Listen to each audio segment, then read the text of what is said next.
Hello guys, ഇന്ന് വിപിന് ലീവുള്ളൊരു ദിവസം. എന്നാൽ പിന്നെ പുറത്തുനിന്ന് എന്തെങ്കിലും കഴിച്ചാലോ? അങ്ങനെ ഇരിക്കുകയാണ് പീകോക്കിന് നല്ല മസാല ദോശ കിട്ടുമെന്ന് അറിഞ്ഞത്. എന്നാൽ പിന്നെ അതൊന്ന് ട്രൈ ചെയ്യാമെന്ന് കരുതി. പക്ഷെ ഞങ്ങൾ എപ്പോഴും പുറത്ത് പോയി കഴിഞ്ഞാൽ ഞങ്ങൾ 2 ഐറ്റം സെപ്പറേറ്റ് വാങ്ങും. കാര്യം 2 ഫുഡും ടേസ്റ്റ് ചെയ്യാമല്ലോ. അപ്പം ഞാൻ ഓർഡർ ചെയ്തത് മസാല ദോശയും വിപിൻ ഓർഡർ ചെയ്തത് ഇടിയപ്പം മുട്ടക്കറിയും. നോർമലി റെസ്റ്റോറൻറ്റ്സിൽ മുട്ടക്കറിയിൽ ഒരു മുട്ട വെച്ച് തരത്തുള്ളൂ, പക്ഷെ ഇത്തവണ 2 മുട്ട വെച്ച് തന്നു. അങ്ങനെ ഞാനൊരു മുട്ടയും കടിച്ചു മാറ്റി.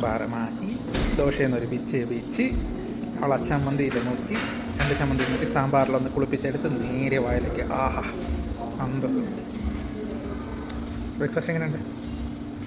അപ്പം ഞാനിനി ഇതിൽ കൂടുതൽ ഇനി പറയേണ്ട ആവശ്യമില്ലല്ലോ. നിങ്ങൾ തന്നെ കണ്ടു എങ്ങനെ ഉണ്ടായിരുന്നു ഫുഡെന്ന്. അടിപൊളിയായിരുന്നു. അങ്ങനെ ഞാൻ അവസാനം ഒരു കോഫിയും കുടിച്ചു. എൻ്റെ ഫുഡ് ഇന്നത്തെ അവസാനിപ്പിച്ചിരിക്കുന്നു. വീഡിയോ ഇഷ്ടപ്പെട്ടെങ്കിൽ ലൈക്ക് ചെയ്യുക. Okay, by.